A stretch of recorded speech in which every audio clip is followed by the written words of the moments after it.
the great surprise of Caritas in Veritate was that the church was not going to give in to the world. Greed is still wrong. In both encyclicals, the family is defended. We cannot have sexual arrangements that destroy the family. We cannot have economic arrangements that destroy the family. Distributism defends the ideal of ownership, keeping the connection between home and work rather than separating the two, as the modern world has separated everything from everything else. We've seen the separation of work from home, the separation of business from morality, the separation of morality from religion, the separation of sex from birth, and the separation of husband from wife. Catholic social teaching tries to put a broken world back together. But the problem with the Church's social teaching is that it deals with a subject that makes people very, very touchy. It is a subject that is more personal even than sex. The subject is money. How we get money, how we spend it, how we keep it or don't keep it. Mammon, of course, is the one alternative to the true God. But even apart from the danger of worshiping money as a false god is the danger of making the economy a false king. Chesterton knows how sensitive a topic this is. Let me touch on that terribly delicate matter, the relation between truth and trade. Medieval man went in for a mystical idea called the just price. He wanted to know what a thing was really worth, and if possible to avoid paying too little or too much for it.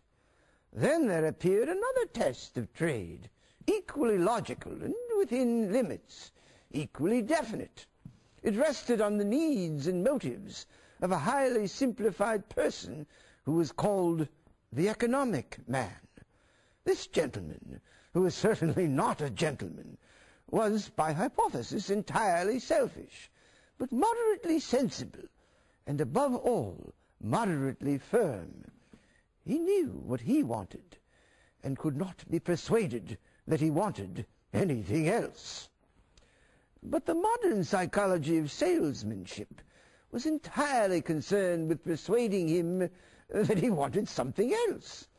Business was not only no longer based on the just price, it was no longer based on the second theory of supply and demand. It was based on the idea that the supply was entitled to demand a demand.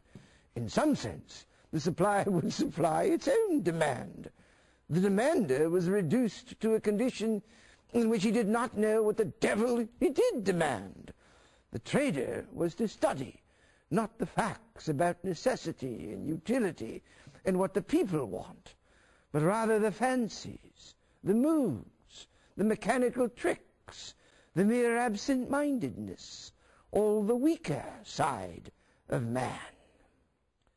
What Chesterton is saying here is that the old economic models don't work anymore. This same point is made by Benedict XVI in Caritas in Veritate.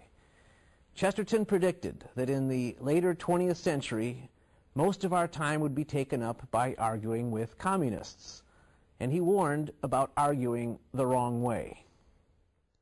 As I think about it, there are two recognized ways of arguing with a communist, and they're both wrong. There is also a third way, which is right, but which is never recognized. Curiously enough, the two commonest ways of contradicting communism also happen to contradict each other. The first conventional method is simple enough. The capitalist says to the communist, "You shall not enter my house, for I know you would burn it down. You shall not speak to my family, for I know you would blow them up. You are a common thief and murderer, and I am a highly respectable and moral person, and not as this Russian communist." Now that is talking like a Pharisee, and the Pharisee is a more ancient enemy of the Christian than the Marxist. But I rather prefer it to the other method, which I find extremely common among those who profess to defend property or individualism against the Marxist heresy. It is this second case. The capitalist says to the communist, "You believe in a lot of nonsense about the brotherhood of men, but I tell you as a practical man that every man wants to get as much as he can for himself, and will beat down his own brother if he needs to, in business, if he can. Every man must obey his acquisitive instinct." I read these very words recently in attack on the Marxist theory. People use these arguments against communism as they're the only arguments against communism. And then they are surprised that a number of spirited young people become communists. You see, they do not seem to see that to such young people, the capitalist in question only seems to be saying, "I'm a greedy old scoundrel, and I forbid you to be anything else." Now, the true, full, and final argument against communism is that private property is much more important than private enterprise. A pickpocket represents private enterprise, but we should hardly say that he supports private property. Private property is not a bribe that exists for the sake of private enterprise. On the contrary, private enterprise is only a tool or weapon that may sometimes be useful to preserve private property. And it is necessary to preserve private property simply because the other name for it is liberty. On the one hand, it is not merely a conventional respectability. On the contrary, it is only the man with some property and privacy who can live his own life freely. On the other hand, it is not a mere license to trade, still less a mere license to cheat. On the contrary, the whole point of property is that in that alone can be naturally nourished the sentiment of honor. In Caritas in Veritate, Pope Benedict makes it clear that every economic decision has moral consequences, and that we have to act with principles other than pure profit. If capitalism is mere acquisition and accumulation, it will always provoke communism. Big business and big government are dueling giants that are chained to each other. The church defends the freedom to trade, to buy, and to sell, but rights presuppose responsibilities. Every freedom is a potential abuse of freedom.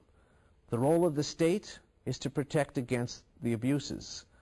Chesterton says government is only an accidental and even abnormal necessity arising from the imperfection of life.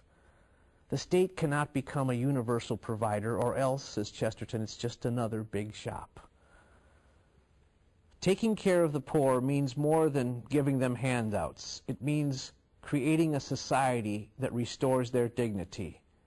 The key to human dignity is liberty. There are many reasons for Chesterton's importance, but perhaps the most overlooked is that he is a defender of liberty. It's a word that we all like the sound of, but we seldom think about what it really means. We apparently haven't been thinking much about it in modern times as we've watched it erode. Every time we trade freedom for security, we soon watch it become slavery. We have to start doing more things for ourselves. Liberty means doing things and not having them done for us. It is a freedom that we want everyone to enjoy. Chesterton says, liberty is life, and heaven is symbolized by wings, and hell is symbolized by chains. I'm Dale Ahlquist, and thanks for joining us on the Apostle of Common Sense. And please, support the American Chesterton Society and help us make common sense more common.